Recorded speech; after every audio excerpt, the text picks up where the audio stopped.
So, what if I told you that just days after the government admitted to withholding some pretty explosive documents, America bombed Iran? Welcome to today's Explainer.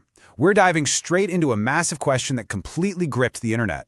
Were the late February 2026 military strikes on Iran purely about national security, or were they, quite possibly, the biggest political distraction in U.S. history? I mean, think about it. We saw this incredibly unprecedented overlap. The United States and Israel launched strikes on Iran at the exact same time the Jeffrey Epstein files were dominating literally every single headline. And naturally, people immediately started asking the question, was this a war started just to bury Epstein? To unpack all this impartially, here's our docket for today's Explainer. 1. The timeline of events. 2. The distraction theory. 3. The official explanation. And 4. Sorting fact from fiction. Okay, Section 1, the timeline of events. Let's look at this absolutely wild, heavily scrutinized sequence of events that unfolded in just one single week. The window of these explosive Epstein-related developments is incredibly tight. On February 23rd, former British ambassador Peter Mandelson was arrested over alleged ties to the documents. The very next day, February 24th, NPR reports the DOJ withheld Epstein documents referencing Donald Trump. Then on the 26th, Hillary Clinton testifies behind closed doors. Bill Clinton testifies for over 6 hours on the 27th. And then bam, February 28th, just 4 days after that DOJ admission, the U.S. and Israel strike Iran.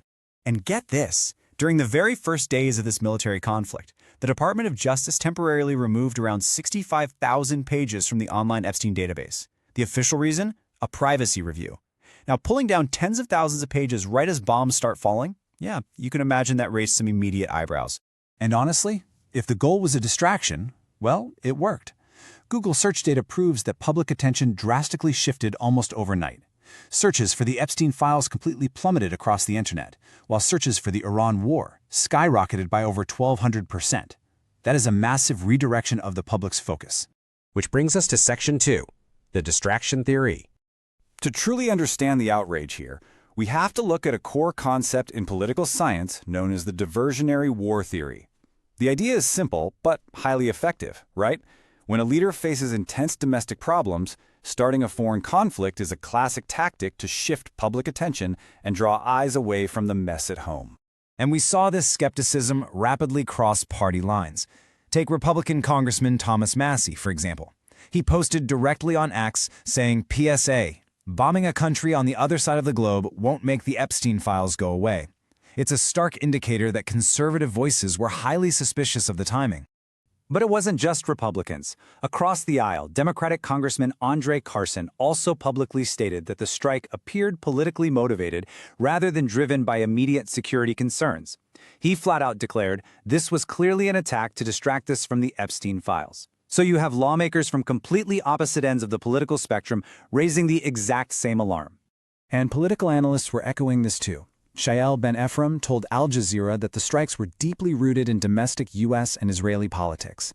He argued that with approval ratings sitting at their worst, a distraction in the form of war was exactly what was needed. He even pointed directly to that search data we just talked about, highlighting how Epstein searches plummeted the second the conflict started. All right, Section 3, the official explanation. Because despite all these prominent theories, Washington and Tel Aviv strongly denied that the strikes had absolutely anything to do with the Epstein files. According to CNN and official Pentagon briefings, the motivation was purely national security. They reported that intelligence showed Iran was nearing a nuclear breakout, meaning these strikes were a critical, immediate measure to prevent Iran from obtaining a nuclear weapon.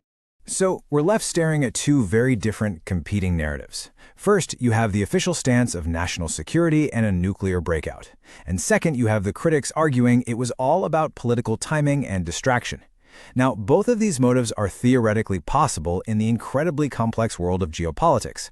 But as objective learners, we have to rely on documented proof, not just internet speculation.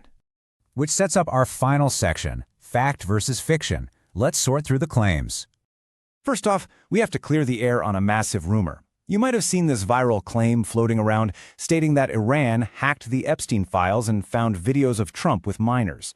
Well, fact-checkers have definitively confirmed this is completely false. Iran never even claimed to have executed a hack, and there is absolutely zero evidence that any such hack took place. So we can just throw that fiction right out the window. So what is actually real? Well, the DOJ did officially release over 3 million pages of Epstein-related documents in January 2026, which is an absolute mountain of paperwork. And yes, Donald Trump's name appears in them multiple times. But when it comes to the motive for the war, there's absolutely no hard evidence directly linking the military strikes on Iran to an intentional plot to hide those files. Summarizing the undisputed facts, we have 3 big takeaways. Fact 1. The bombings did occur on February 28th under the official banner of national security and nuclear concerns. Fact 2. The timing was undeniably, unbelievably close to major Epstein developments and congressional testimonies. And fact 3. Public attention and media coverage successfully and dramatically shifted overseas, moving away from the Epstein story. Knowing how domestic pressure can sometimes miraculously push the political spotlight overseas, I want to leave you with this final thought. When you look at the timeline, the search data, and the official explanations, do you believe this incredible sequence of events was just a massive geopolitical coincidence or the most perfectly timed distraction in modern history?